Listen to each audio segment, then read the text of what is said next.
Hola chicas, hola chicos, arrancamos con el bloque de análisis. En esta primera unidad, correspondiente al bloque de análisis, vamos a hablar de límites y continuidad.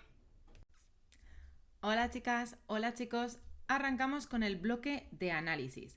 En esta primera unidad, correspondiente al bloque de análisis, vamos a hablar de límites y continuidad. En esta unidad vamos a ver los siguientes aspectos. Primero vamos a ver una introducción, unos conceptos previos y luego ya nos iremos adentrando en la idea gráfica del límite, la definición del mismo, definición del límite de una función en un punto, límite lateral, qué operaciones realizamos con límites, también las indeterminaciones que nos encontraremos, que ya veremos lo que significa, asíntotas y qué significa esto analíticamente hablando, el cálculo de límites, cómo resolvemos las indeterminaciones que nos podemos encontrar y por último, continuidad, que es la aplicación directa de la idea de límite al estudio de funciones. Entonces ahora vamos a ello. Veamos, una idea intuitiva de límite. ¿Qué es un límite? En primer lugar, por sentido común, hay algunos límites que podemos calcular de manera sencilla. Por ejemplo, estos que tenemos aquí. ¿Pero qué es un límite? Límite es, lo que nos quiere decir es cuál es el cálculo, cuál es el valor de una función cuando el valor de la incógnita tiende, es decir, se acerca, por ejemplo, al infinito, al más infinito. ¿Cuánto vale esta función cuando x vale casi infinito? Se va acercando al infinito, ¿no? Y en las siguientes funciones lo mismo. No siempre tiene por qué haber valor infinito, sino, por ejemplo, en esta. ¿Qué valor tiene esta función cuando x se acerca a 2? Eso es lo que quiere decir límite, ¿de acuerdo? El valor que va adquiriendo la función cuando una determinada incógnita se acerca al valor que estemos considerando. Entonces parece lógico, por ejemplo, en este primer ejemplo, que si la x va creciendo, creciendo, creciendo hasta volverse infinito, si el infinito lo elevamos al cuadrado, si un número muy muy grande lo elevamos, lo multiplicamos por sí mismo, el número va a ser aún más grande, ¿no? Por lo tanto, si la x se va alejando, alejando, alejando y siendo mayor y mayor y mayor, si esta la elevamos al cuadrado, va a ser aún mayor. Luego, si x tiende a infinito, x al cuadrado también va a tender a infinito, ¿verdad? Luego, este límite podemos decir que es bastante sencillo, porque parece que va a tender a más infinito, es decir, va a volver a ser un número muy grande y positivo, porque está elevado al cuadrado y no tiene ningún signo negativo delante. Vamos a ver qué pasa con esta otra. Fijaos, en esta tenemos un polinomio con una x elevada al cubo menos una x elevada al cuadrado. Entonces, si yo más infinito lo elevo al cubo, va a ser un número muy, muy, muy grande. Un infinito muy grande, ¿verdad? Porque estoy elevando al cubo el propio infinito. Luego es muy grande. Y nos dice que al infinito al cubo le restamos infinito al cuadrado. Pero ¿cuál de las dos es mayor? ¿Qué es más grande, infinito al cubo o infinito al cuadrado? Es más grande infinito al cubo, ¿verdad? Luego, si yo a infinito al cubo le resto otro infinito más pequeño, como los dos eran infinitos pero uno es más grande, lo que me queda de nuevo es lo mismo, más infinito. Porque al infinito muy, muy, muy, muy, muy, muy, muy, muy grande, si yo le quito otro infinito más pequeño, me sigue quedando un infinito. ¿Se entiende? Vamos con el tercer ejemplo que tenemos aquí. Fijaos, aquí tenemos una función elevada al cubo y ahora nuestra x tiende a menos infinito. Y los signos en los límites no nos olvidamos de ellos, siguen existiendo. Entonces, vamos a pensar, si yo elevo menos infinito al cubo, ¿qué pasa con los signos? Menos por menos, más. Y por menos, menos. Luego me va a seguir quedando negativo. Y como estoy elevando infinito al cubo, me queda menos infinito. Es decir, que x al cubo, si x tiende a menos infinito, me va a quedar menos infinito. ¿Qué pasa si tenemos un ejemplo en el que la x no tiende a infinito o a menos infinito, sino que tiende a un número real, un número que conocemos y que podemos trabajar con él? Pues lo que tenemos que hacer es sustituir por ese valor la incógnita. Luego sustituimos 2 elevado al cubo menos 5 por 2 elevado al cuadrado más 3. Y esto nos da, si lo calculamos, menos 9. Luego el límite de esta función cuando x tiende a 2 es menos 9. Sencillo. Vamos a ver ahora un ejemplo curioso. ¿Qué pasa cuando tenemos una función en la que la incógnita está en el denominador y nos pide que x tienda a 0? Es decir, esto nos queda 1 partido por 0. Como bien sabemos, no podemos dividir entre 0. Por lo tanto, con los conocimientos que tenemos hasta este momento, lo que tendremos que determinar es que el límite no existe. Vamos ahora con un último ejemplo. Fijaos, aquí tenemos una función y arriba tenemos un menos infinito elevado al cubo. Vamos a ponerlo así, aunque normalmente no lo pondremos así. Y abajo tenemos un menos infinito elevado al cuadrado más 1. Por signos nos va a quedar arriba un signo menos, ¿verdad? Porque es al cubo. Y nos va a quedar un infinito al cubo. Y abajo nos va a quedar positivo, porque menos por menos más. Nos va a quedar un infinito al cuadrado más 1. Fijaos, aquí me diréis, profe, ¿y qué pasa? ¿Qué hacemos ahora? Mirad, esto normalmente, chicas, chicos, insisto en que no se escribe así. Directamente lo pensamos y lo resolvemos. Pero es para que ahora lo podáis entender bien, bien, bien. Nosotros ya sabemos que nuestro límite va a ser negativo, porque arriba tenemos un negativo y en el denominador son todos positivos. Luego el signo va a ser negativo. Además de eso, nos fijamos en que, fijaos, aquí tengo un infinito al cubo, es decir, un número gigantesquísimo elevado al cubo. Pero es que abajo tengo un infinito elevado al cuadrado. Como el de arriba es más grande que el de abajo, podemos realizar la operación, porque este polinomio es de mayor grado que el de abajo. Este polinomio es de grado 3 y este polinomio es de grado 2. Luego podemos decir que nos quedaría menos infinito, porque nuestro polinomio de arriba era de mayor grado que el de abajo. Luego, en conclusión, si lo pensamos bien, los límites realmente son simplemente intentarnos hacer una idea del valor que adoptaría una función cuando la x va tomando valores próximos a un valor que nosotros nos imaginamos, ya pueda ser un número real o el infinito. Y como veis, por lo general no va a ser muy difícil calcularlos. No obstante, es muy importante que entendamos bien lo que esto significa, tanto a nivel analítico como a nivel gráfico, y también que sepamos resolver algunas indeterminaciones que nos podemos encontrar. Así que vamos a ello. ¿Cuál es la idea intuitiva del límite?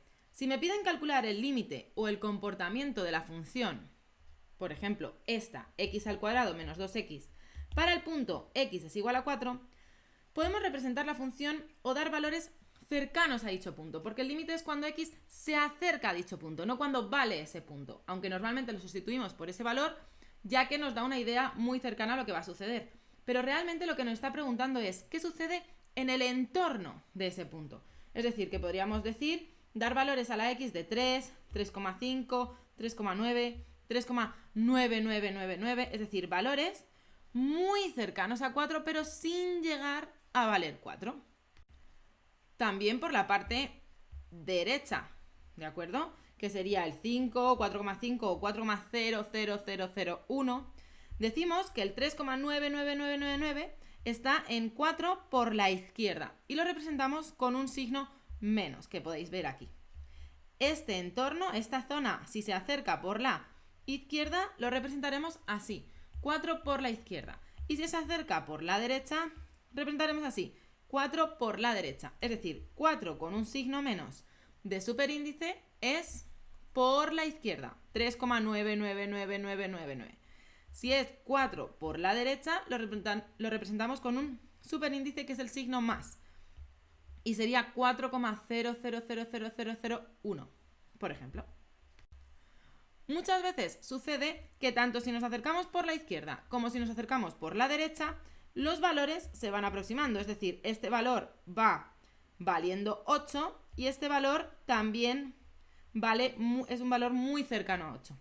Por lo tanto, podemos determinar que al acercarnos a x igual a 4 por la derecha y por la izquierda, coinciden, puesto que se van acercando a 8.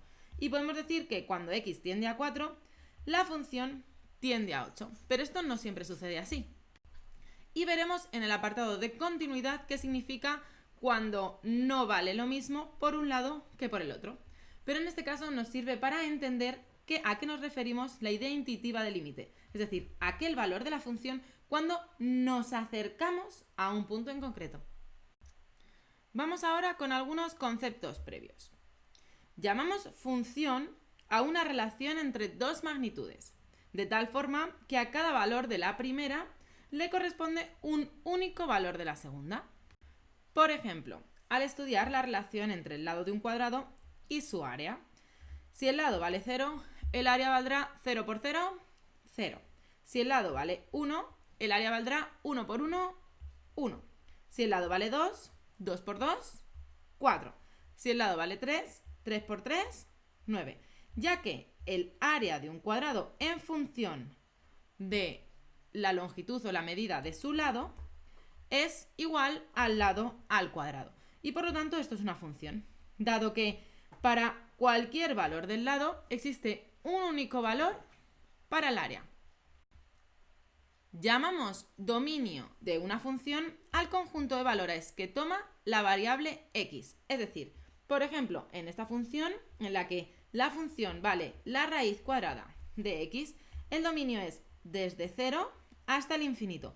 ¿Por qué no puede ser negativo? Porque las raíces de los números negativos en los números reales no existen, ¿no? Menos 1, la raíz de menos 1, no podemos hablar de ella en términos de números reales. Y por lo tanto, la x no va a tomar valores negativos. Solamente va a tomar valores del 0 en adelante. ¿Y hasta dónde? Hasta el infinito. Es decir, desde el 0, incluyéndolo, porque sí existe la raíz de 0, que es 0, hasta el infinito. Veámoslo con otro ejemplo. Supongamos que nuestra función es esta de aquí, 1 entre x. El dominio de la función, en este caso, serán todos los valores reales excepto el 0, porque sabéis que no podemos dividir entre 0. Por lo tanto, la x puede valer cualquier número real menos el número 0. El número 0 no lo puede tomar, porque no podemos dividir por 0. Por lo tanto, la x no va a valer 0. Luego el dominio va a ser todos los números reales excepto el 0. ¿Qué pasa ahora con la función del logaritmo neperiano de x? Sabemos que de los logaritmos no podemos hacer un logaritmo de un número negativo, pero tampoco de 0. Por lo tanto, el dominio va a ser desde 0 hasta el infinito, pero el 0 no va a estar incluido. Por eso lo ponemos con un paréntesis.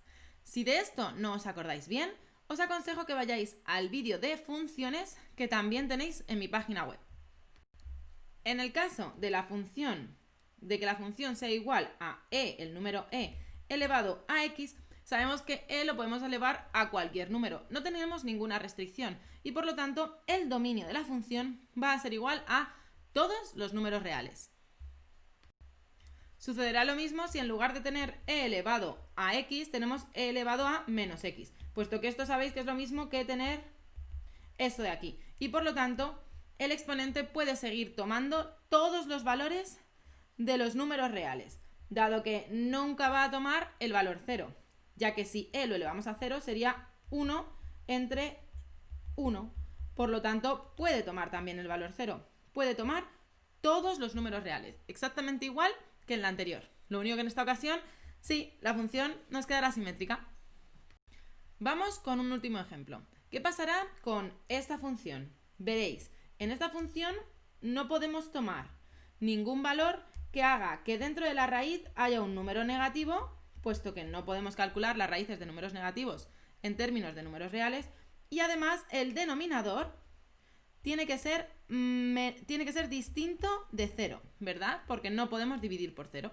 Por lo tanto, habrá que calcular los valores para los que el denominador es distinto de 0 y también los valores para los que la raíz es positiva. a modo de resumen, entonces tendremos que hacer, en primer lugar, calcular los valores para los que el denominador es 0. Una vez los tenemos calculados, sabemos que x no podrá valer ni menos 2 ni 1, puesto que si x vale menos 2 o 1, el denominador sería igual a 0 y no puedo dividir por 0. El siguiente paso es estudiar el signo de la función en función de los posibles valores de x. Vamos a estudiar el signo de la fracción, Y por lo tanto nosotros lo que haremos será dibujarnos una recta. Marcaremos aquí, bueno, el 0, siempre me gusta marcarlo a mí, pero realmente los valores que nos interesa marcar a nosotros es el menos 2 y, por ejemplo, el 1, ¿no? Tendríamos aquí el menos 2, aquí tendríamos el menos 1, el 0 y el 1. Pero el menos 1 y el 1 no nos interesa. Y aquí vamos a ver qué signos toma la fracción en función de los distintos valores de x. Para ello colocaremos también, por ejemplo, aquí nuestras dos ecuaciones, las dos que nos interesan, o sea, funciones, perdón. Y estudiaremos el signo en cada uno de los intervalos. Y veremos que a lo mejor pueden surgir nuevos intervalos. Luego lo que haremos será x más 1. Si la x vale menos de menos 2, es decir, menos 3, menos 4, menos infinito, ¿qué vale? Como si nosotros restamos menos 2 más 1, ¿qué nos queda? Menos 1, luego va a valer negativa. Vamos a ver qué pasa en esta. Si en esta vale, por ejemplo, menos 3 al cuadrado más, recordad entre paréntesis, lo único que estamos haciendo, recuerdo, es coger un valor cualquiera desde el menos 2 hasta el menos infinito, porque en este caso, de momento, no queremos distinguir más, y nos hemos dado cuenta de que en el numerador siempre nos va a dar un número negativo. Y en el denominador, a ver qué nos da, porque si nos da un número negativo, menos entre menos, más, y por lo tanto la raíz es posible. Pero si nos da un número positivo, menos entre más, menos, y por lo tanto, en este intervalo no existiría la función. Vamos a ver qué pasa. Sustituimos aquí con el valor menos 3, por ejemplo, y nos queda que valdría 4. Luego significa que es positivo. Por lo tanto, menos entre más, menos. Y por lo tanto, como vale la función negativa, aquí no existe la función. Vamos al siguiente intervalo. Fijaos que aquí en este intervalo no vale que coja cualquier valor, porque esta función, ¿cuándo se iguala a 0? Esto es muy importante, porque esta función se iguala a 0 cuando x es igual a menos 1. Por lo tanto, tenemos que añadir un nuevo punto de interés, que es el menos 1. Dado que aquí, cuando vale menos 1,5 más 1, me queda menos 0,5, es decir, negativo. Pero aquí, cuando vale 0, por ejemplo, 0 más 1 es 1. Luego me queda positivo. Como veis, hemos tenido que añadir un nuevo punto de interés, que en este caso es el menos 1. Dado que en función de si lo cogemos entre menos 2 y menos 1, me va a dar negativo, y entre menos 1 y ya positivos, me va a dar siempre positivo, porque ya a partir de aquí, sume lo que sume, 2 más 1, 3, también positivo. Es decir, el numerador, a partir del menos 1, siempre me va a quedar positivo. Y por lo tanto, ya solamente me queda estudiar el signo del denominador. Vamos aquí. Por ejemplo, cojamos el número menos 1,5. Y si lo resolvéis bien mentalmente o bien con la calculadora, veréis que da menos 1,5. Es decir, que en este intervalo el numerador también me va a dar negativo. Como menos por menos es más, aquí en este intervalo me va a dar un signo positivo. Y por lo tanto voy a poder tener función. Vamos con el siguiente. Insisto en que aquí lo que estamos estudiando es en qué puntos sí tengo dominio de la función. Es decir, qué valores sí puede tomar la x. Vamos entre el menos 1 y el 1. Aquí es muy fácil porque podemos utilizar el 0 para que sea mucho más sencillo el cálculo. Y vemos que nos queda negativo. Como más entre menos es menos, aquí tampoco puedo tener función. Y ya solo nos queda del 1 hacia el infinito. Vamos a ver qué pasa del 1 hacia el infinito. Si yo doy valores en el denominador de, por ejemplo, 2 al cuadrado más 2 menos 2, me queda que esto es positivo. Por lo tanto, más entre más también es más y sí voy a poder tener función. Luego, ¿dónde tengo función? Pues muy sencillo. Voy a tener función donde tengo el iconito verde, es decir, entre el menos 2 y el 1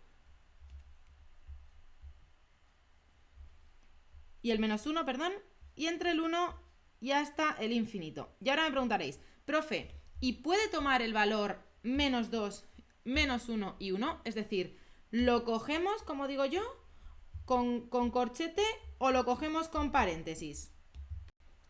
Veréis, el menos 2 y el 1 estaban descartados, no los podemos coger. Luego vamos a poner un paréntesis. ¿Por qué no los podemos coger? Por esto. Porque si cogemos el menos 2 o el 1, el denominador vale 0. Y eso no podía suceder. Pero ahora, ¿qué pasa con el menos 1? ¿Lo podemos coger o no lo podemos coger? Pues es tan sencillo como sustituir en el denominador. Si yo sustituyo en el denominador con 1 al cuadrado, perdón, menos 1 más menos 1 menos 2, esto me queda menos 1. 1 menos 1 menos 2. Y esto me queda menos 2. Luego este sí lo podemos coger. Y por lo tanto, aquí lo que pondremos es un corchete. No como habríamos puesto aquí antes, que habíamos puesto un paréntesis. Sería un corchete. Y así sería el dominio de nuestra función. Esto es simplemente a modo de recordatorio y para entender bien qué es el dominio de una función, porque esto nos va a servir para entender bien la idea de límite. Pero no es en lo que vamos a profundizar en este tema. Pero es muy importante, chicas, chicos, que sepáis hacer bien esto, el estudio del dominio de la función. ¿De acuerdo? Vamos a ver cuál es la idea gráfica del límite de una función. Bien, cuando x tiende a más infinito, es decir, una función cuando x tiende a más infinito, si se va aproximando a un determinado valor, la función se va aproximando a, por ejemplo aquí, imaginémonos que es 4, se va aproximando cada vez más a 4, ese significa que es su límite. El límite cuando x tiende a, en este caso, más infinito, es decir, cuando va creciendo y creciendo y creciendo y creciendo y creciendo, y se va acercando cada vez más, cada vez más, cada vez más al número 4, pero sin llegar a valer exactamente 4, o sí, según los casos. También cuando la función, cuando x se tiende a más infinito y la función se va haciendo también cada vez más grande, significa esto, que la función va a seguir creciendo, creciendo, creciendo, creciendo, creciendo, creciendo a medida que también crece la x. Si la función, sin embargo, en lugar de crecer hacia más infinito, decrece hacia menos infinito, pues vamos a tener lo mismo. Cuando la x se va haciendo más grande, la función se va haciendo más chiquitita, más chiquitita, más chiquitita, más chiquitita, hasta el menos infinito. Y por último, si nos fijamos, si aquí la función es irregular, crece de forma que no podemos estudiar, ni valorar, ni dar un número concreto, entonces el límite de la función no existe y no pasa nada. No existe y ya está. Cuando la x tiende a menos infinito, pues sucede un poco lo mismo. En lugar de ir hacia la derecha indefinidamente, vamos a ir hacia la izquierda. Es decir, si la x va acercándose hacia menos infinito, en este caso, cuando tiende hacia un número concreto, hacia un número real concreto, lo que hacemos es que según la x tiende a menos infinito, se va aproximando a un número concreto, que sería esta recta, por ejemplo, y nuestra función se acercaría cada vez más, cada vez más, cada vez más, cada vez más, cada vez más, así hasta el infinito. Si lo que hace es que se acerca al más infinito, a medida que la x se acerca al menos infinito, pues tendríamos esto. Si la x se va hacia el menos infinito, la función crece y crece y crece y crece y crece y, como veis, va tomando valores cada vez más grandes. Y por último, si la x tiende hacia menos infinito y la función también hacia menos infinito, pues tendremos algo parecido a esto, que va siempre hacia el menos infinito y hacia el menos infinito también en la función. ¿Qué pasa cuando la x no tiende hacia más o hacia menos infinito, sino que lo que tiende es hacia un número concreto? Y vamos a imaginarnos que tiende por la izquierda, es decir, por el lado izquierdo de un determinado valor. Supongamos que el valor, en este caso, nosotros nos hemos imaginado que es c. Luego la x va a ir tomando cada vez más valores más próximos al valor c, pero por la izquierda. Fijaos que nos estamos aproximando por este lado, ¿vale? Por el lado izquierdo, ¿vale? En este caso, cuando el límite tiene un valor concreto, significa lo que significaba antes, cuando pusimos el ejemplo que cada vez que cuando valía 4 se aproximaba a 8, si recordáis. Entonces, en este caso, si se acerca a un valor, pues significa que tomará ese valor la función y ya estaría. Sin embargo, hay veces que no toma un valor concreto, sino que lo que pasa es que cuando nos vamos aproximando a un valor y cada vez nos aproximamos más, la función va tomando valores como, por ejemplo, más infinito o menos infinito. Y en este caso tenemos lo que nosotros conocemos como asíntotas verticales y que veremos más adelante. Lo mismo sucede si nos acercamos por la derecha. Si nosotros nos acercamos por la derecha y toma un valor concreto, si toma el mismo valor a los dos lados, maravilloso, pero no tiene por qué. Pero sí que puede ser que tome el mismo valor por un lado y que tome un valor real. En ese caso, genial. Ya sabemos cuánto vale ese límite por la derecha en ese valor concreto. Pero a veces también puede suceder que sea como en el caso anterior, que tienda al más infinito o que tienda al menos infinito. Y en ese caso lo que tenemos son asíntotas verticales. Como decíamos, puede pasar que el límite de una función cuando nos acercamos a un punto por los dos lados coincida. Y en ese caso, si coincide tanto por la izquierda como por la derecha, entonces el límite absoluto, es decir, cuando tiende a ese valor, ya sea por la izquierda o por la derecha, vale lo mismo. Si vale lo mismo, entonces ese límite existe y vale el valor que vale por los dos lados. Sin embargo, es posible que ese valor no sea el mismo en los dos lados. Sin embargo, insisto en que si sí es el mismo, entonces además la función el valor de la función evaluada en ese punto será el mismo valor que el del límite. Y por lo tanto podemos determinar que el límite existe y que es ese valor. Pero como os digo, puede ocurrir que existan los límites laterales, pero que no exista el límite pedido en el punto. ¿Por qué? Porque puede suceder que el límite por la izquierda sea un valor y que el límite por la derecha sea otro valor. Y por lo tanto, el límite, al no ser coincidente, no existe.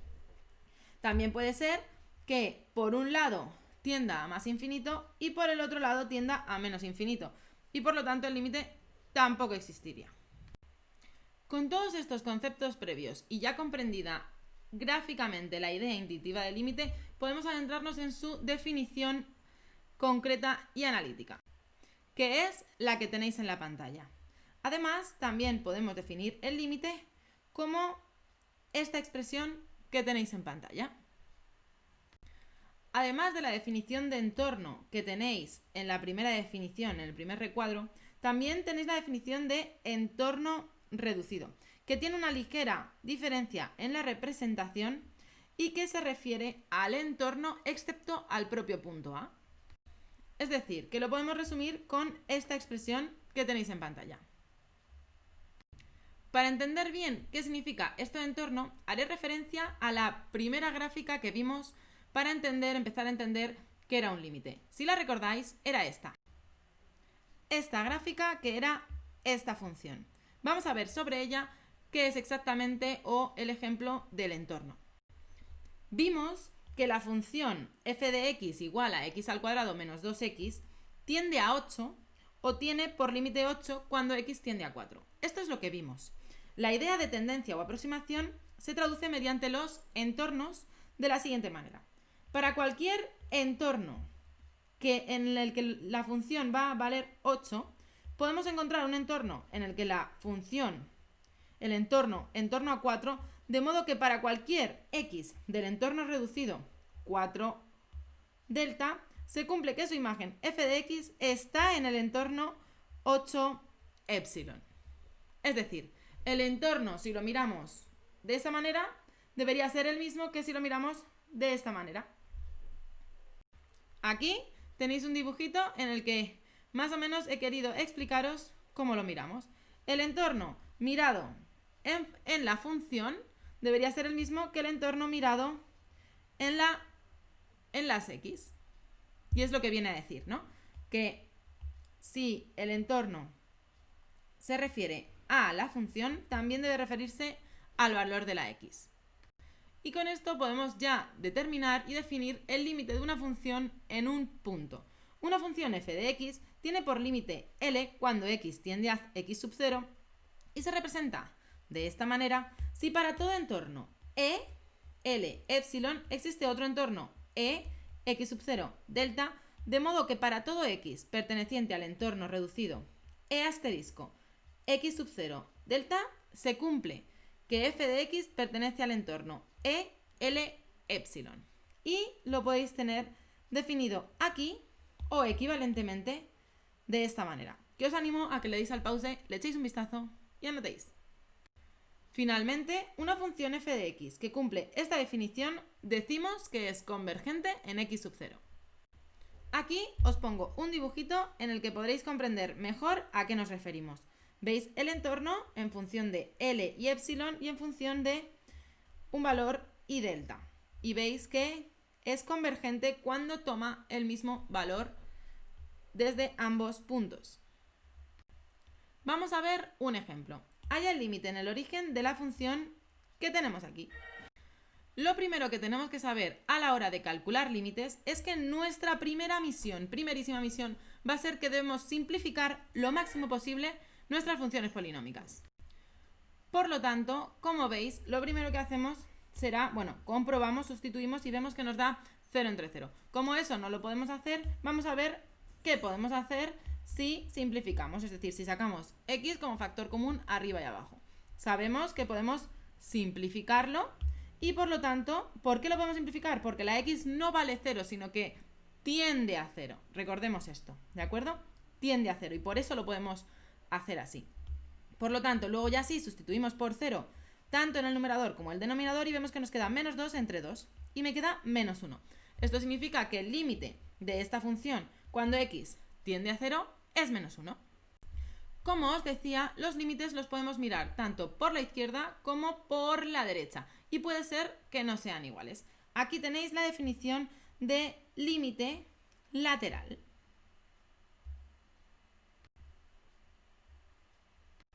Como veis, el límite lateral nos referimos a aquel cuando nos acercamos, en este caso por la izquierda, a un valor concreto. Análogamente lo hacemos por la derecha. Como decía antes, una condición necesaria y suficiente para que una función f de x tenga límite en un punto x sub 0 es que tenga límite lateral tanto por la izquierda como por la derecha y que ambos coincidan, es decir, que sean el mismo valor. O lo que es lo mismo, esta definición que tenemos aquí, es decir, el límite cuando x se acerca por la izquierda debe ser igual a L, que debe ser igual al límite cuando x se acerca a x sub 0 por la derecha. Si son iguales, entonces el límite existe y además el valor es el valor que haya dado a ambos lados. ¿Dónde es muy interesante esta propiedad? En las funciones a trozos. Supongamos que nos piden hallar los límites laterales en x igual a menos 1, x igual a 0 y x igual a 1. 1. Analizamos el punto x igual a menos 1. Los valores en torno a x menos 1 no representan problema alguno, dado que todos los valores van a formar parte del primer trozo. Se evalúan con el primer trozo de la función y es seguro que, simplemente sustituyendo, nos va a dar el mismo valor tanto por la izquierda como por la derecha y el valor va a ser menos 1. Por lo tanto, en x igual a menos 1 sí existe el límite y vale menos 1. Vamos a ver qué sucede en x igual a 0. En x igual a 0 tenemos que analizar por la izquierda en el primer trozo y por la derecha en el segundo trozo. Como ambos nos han dado el mismo valor, entonces sí podemos determinar que existe el límite en el origen, que es igual por la izquierda y por la derecha, y que ese valor es 0. Por lo tanto, y aunque existe el límite en el origen, no podemos decir que la función existe en el origen. La función no existe, puesto que, como veis, aquí tenemos abierto y aquí abierto, es decir, el dominio de la función no incluye al 0, pero sí tiene límite y sí es el mismo a ambos lados. Es decir, que de esto aprendemos que la función puede tener límite incluso en aquellos puntos en los que no existe la función. Y por último analizaremos el punto en x igual a 1. Para ello, lo que haremos será estudiar el límite por la izquierda, que nos da 0, y por la derecha, que nos da 2. Por lo tanto, como los límites laterales son diferentes, el límite por la izquierda es 0, el límite por la derecha es 2, no existe límite de la función cuando x tiende no a 0, que aquí está mal, sino cuando x tiende a 1. Incluso aunque la función sí existe en el punto x igual a 1, porque como veis, x igual a 1, es decir, el dominio x cuando tiende a 1, sí está incluido y pertenece al tercer trozo. Pero no obstante, no existe límite en ese punto. Vamos a ver ahora las operaciones que podemos realizar con límites. Si, por ejemplo, tenemos un límite x que tiende a cualquier valor y es igual a a, y un límite de otra función con x tendiendo a ese mismo valor y es igual a b, se cumple lo siguiente. Límite cuando x tiende a cuadradito de la suma es igual al límite de x tendiendo a cuadradito de f de x más el límite tendiendo a cuadradito de g de x. Es decir, es igual a más b. Esto significa que bien podemos realizar primero la suma de las funciones y luego calcular el límite, o calcular los límites si nos resulta más sencillo y luego realizar la suma. Y esta es una propiedad muy interesante. Sucede lo mismo con la resta, ¿de acuerdo? También sucede lo mismo con la multiplicación, con el producto. También sucede lo mismo en los casos en los que b, es decir, el denominador es distinto de 0, recordad que no podemos dividir por 0. En los casos en los que b es distinto de 0, el límite de la división de dos funciones es igual a la división de los límites siempre y cuando el denominador sea distinto de 0. También si la función, es decir, si f de x, si la base de una potencia es mayor que 0, también es lo mismo que hacer el límite de una función elevado a otra función o hacer el límite de esa función elevado al límite del exponente, siempre y cuando la base, es decir, en este caso f de x, sea mayor que 0, en este caso a mayor que 0. Algunas operaciones con límites y sus resultados son las siguientes. Cuando sumamos y restamos, si tenemos un límite de más infinito más un número real cualquiera, ese límite va a ser más infinito. Lo mismo sucede si sumamos más infinitos del mismo signo. Si tenemos menos infinito más un límite cualquiera, también es menos infinito. Si sumamos dos menos infinitos, tenemos menos infinito. Y si tenemos menos por menos infinito, también tenemos más infinito, dado que menos por menos, más. En los productos sucede muy parecido también. Si tenemos más infinito por más infinito, más infinito.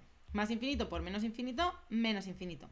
Si un número real es mayor que 0, más infinito por el número real, más infinito. Y menos infinito por el número real, menos infinito. Y si el número es menor que 0, pues lo que hace es que invertirme los signos. Más infinito por un número negativo, pues menos infinito. Y menos infinito por un número negativo también, menos por menos, más infinito. Como veis, bastante intuitivo. En los cocientes nos va a suceder bastante parecido. Si tenemos un número entre más o menos infinito nos da 0, porque por muy grande que sea ese número, si lo quiero dividir entre un número enorme, al final no nos va a tocar nada, ¿verdad? Así que 0. Si tenemos un número entre 0, nos va a dar más o menos infinito siempre y cuando el límite sea distinto de 0. Si tenemos más o menos infinito entre 0, nos va a dar o más o menos infinito, según el signo que tenga el infinito. Y por último, si tenemos 0 entre más o menos infinito, también nos va a dar 0. En cuestión de potencias, si tenemos una potencia elevada a una potencia, más infinito. Si tenemos más infinito elevado a menos infinito, nos da 0, porque esto sería lo mismo que tener 1 partido de más infinito elevado a infinito, ¿no? Porque el signo ya desaparecería. Y 1 entre más infinito, tenemos este caso y por lo tanto nos da 0. ¿De acuerdo? Luego, si tenemos un número positivo y el infinito elevado a él, tenemos más infinito. Si es un número negativo, nos da 0, por el mismo caso que este de aquí, ¿vale? Si luego tenemos un número que es mayor que 1 elevado a más infinito, entonces nos queda más infinito. Si el número está elevado a menos infinito, nos queda 0. Si el número está entre 0 y 1, si el límite está elevado, si el 0,5, por ejemplo, está elevado a más infinito, nos queda 0. Y si 0,5 está elevado a menos infinito, nos queda más infinito. Pero esto es muy importante recordarlo, siempre y cuando el número sea mayor que 1. Cuando vale 1, ya veremos qué sucede. Puesto que cuando tenemos 1 elevado a infinito, tenemos lo que se conoce como indeterminación. Y vamos a ver lo que eso significa en el siguiente vídeo. ¡Hasta luego!